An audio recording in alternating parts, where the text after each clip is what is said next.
Hey everyone, I'm working to hit 2,000 subscribers and I need your help to get there. If you enjoy the content, please hit that subscribe button right now. Football fans, we have a genuinely thrilling update straight from 49ers practice today because star tight end George Kittle spoke to the media and revealed something fans have been desperately waiting to hear: a real target return date from his torn Achilles that would represent one of the fastest recoveries in recent franchise history. On top of that, we saw both Brock Purdy and Mac Jones absolutely airing the football out all over the field today. A genuinely inspiring resilience moment from a receiver who has battled availability issues, and continued glowing praise for a rookie who is quickly becoming this coaching staff's new favorite success story. So settle in, because there is a lot of exciting news to break down. Let's start with the headline, because George Kittle addressed the media today and expressed genuine confidence that he can be ready for the regular season opener. While he would not share the exact date he has circled for his return to practice, we do know the specific game he is targeting for his actual on-field return: the season opener in Australia against the Rams on September 11th. That date would mark 244 days removed from the moment Kittle tore his Achilles during the playoffs against the Philadelphia Eagles. That timeline would represent a genuinely fast recovery, just over 8 months, though it would not be entirely unprecedented even within this franchise's own history. Back in 2013, receiver Michael Crabtree actually returned from his own torn Achilles in just 183 days, roughly 6.5 months, which would still be about 6 weeks faster than even the quickest realistic timeline currently being discussed for Kittle. Still, given the work Kittle has reportedly been putting in, hitting full top running speeds over the past several weeks, this specific return timeline is genuinely within the realm of possibility. Kittle also offered some genuinely candid, entertaining insight into exactly what that recovery process has actually looked like behind the scenes, joking that it essentially amounted over again across 18 straight weeks. Now, both Brock Purdy and Mac Jones were absolutely airing the football out all over the field today, connecting on numerous deep passes to a wide variety of different receivers. The usual standout targets, Mike Evans and rookie Dejon Stribbling, both continued making impressive deep receptions. But a couple of other names also stood out in a genuinely big way.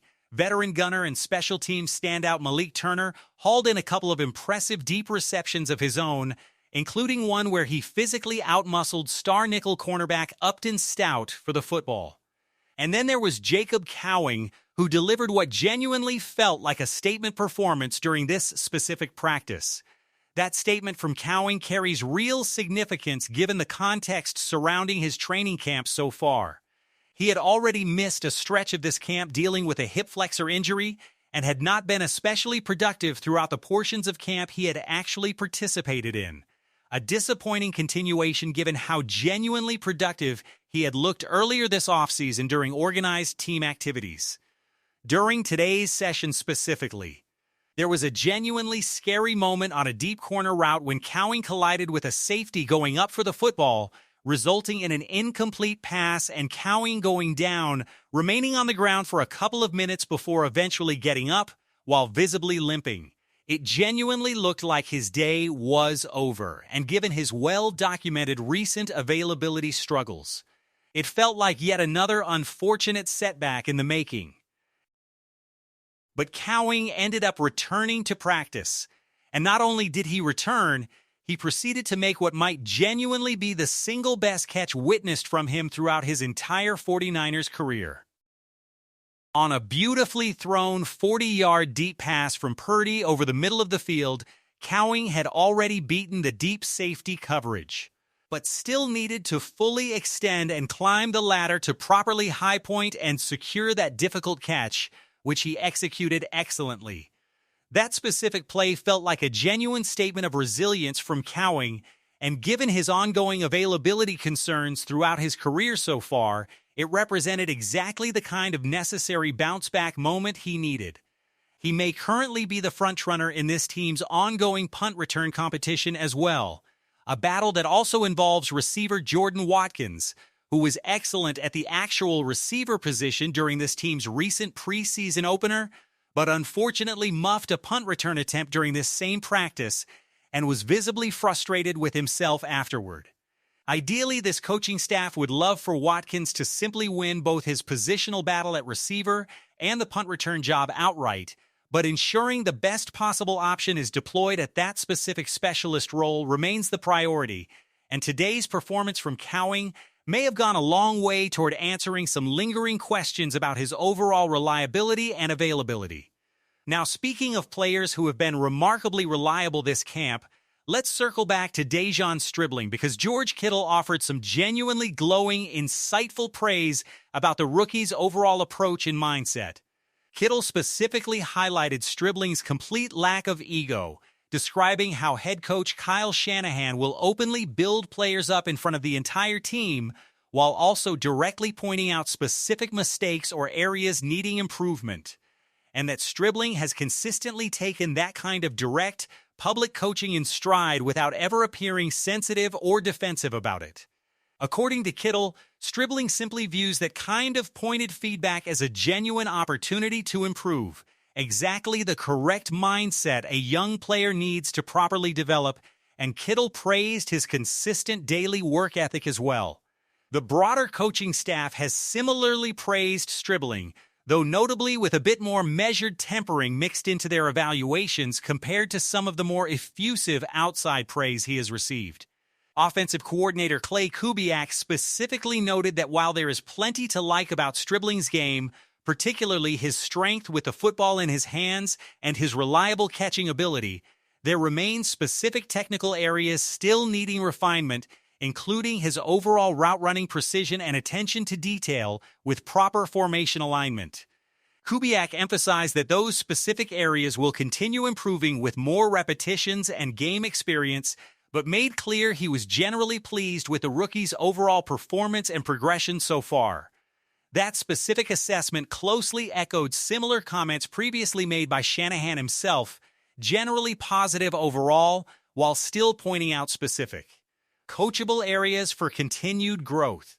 Despite that appropriately measured verbal praise, the actual on-field usage tells its own genuinely telling story, because Stribbling has already been pulled off special teams duties entirely, precisely the kind of usage typically reserved for an established veteran-caliber receiver rather than a true rookie.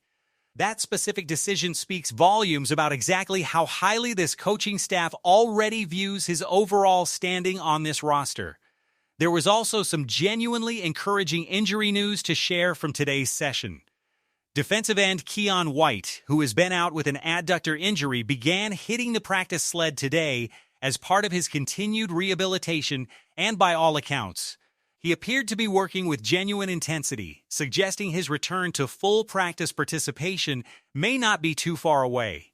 Elsewhere, tight end Luke Farrell continued building on what has been a genuinely stellar training camp of his own, hauling in a couple more receptions during this specific session. Kittle offered real, specific praise for Farrell's development, describing him as looking like a completely different, more confident player this year, crediting his improved comfort level within this complex offensive system for allowing him to play faster and with considerably less hesitation. That development matters significantly for this offense, because even if Kittle does return for that season opener on some kind of limited snap count, having Farrell established as a genuinely reliable, expanded contributor within the passing game gives this offense real flexibility, potentially even allowing for creative 3 tight end personnel groupings featuring Kittle, Farrell, and Jake Tonjes all on the field simultaneously. Kittle also offered some genuinely insightful commentary regarding exactly what Mike Evans brings to this offense strategically, explaining that having a genuine outside deep threat like Evans makes it considerably more difficult for opposing defenses to simply stack the box with extra defenders, since the threat of a simple go route forces safeties to consistently respect the deep field. According to Kittle, that specific dynamic should meaningfully benefit this offensive line, the tight ends, and the running backs, creating lighter defensive boxes and more favorable overall run-blocking situations as this offense continues to develop and mature throughout the season. There was also encouraging news to share regarding quarterback Curtis Rourke's recent rib injury, with Kubiak indicating he is not expected to be out for an extended period of time, and that the hospital visit following that specific preseason game was purely a precautionary measure. Kubiak also offered some interesting background on Rourke's draft evaluation, revealing that this coaching staff genuinely believed he graded out as better than a typical seventh-round prospect coming out of college, but that playing through a torn ankle during his final collegiate season likely suppressed his ultimate draft stock, allowing San Francisco to land him at what they consider a genuine value based purely on his talent level. So there you have it, football fans, a genuinely exciting, information-packed practice update. George Kittle revealing a genuinely ambitious but realistic target return timeline for the regular season opener. An electric, deep ball heavy practice session featuring standout performances from multiple different receivers. A genuine resilient statement from Jacob Cowing after a scary collision.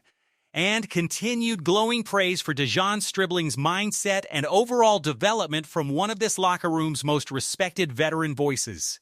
With this team now heading down to Los Angeles for an upcoming joint practice against the Chargers, there is plenty more exciting 49ers football content still to come.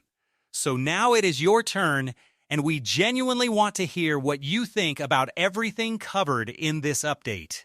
Are you genuinely optimistic that George Kittle can actually be ready for that season opener against the Rams in Australia?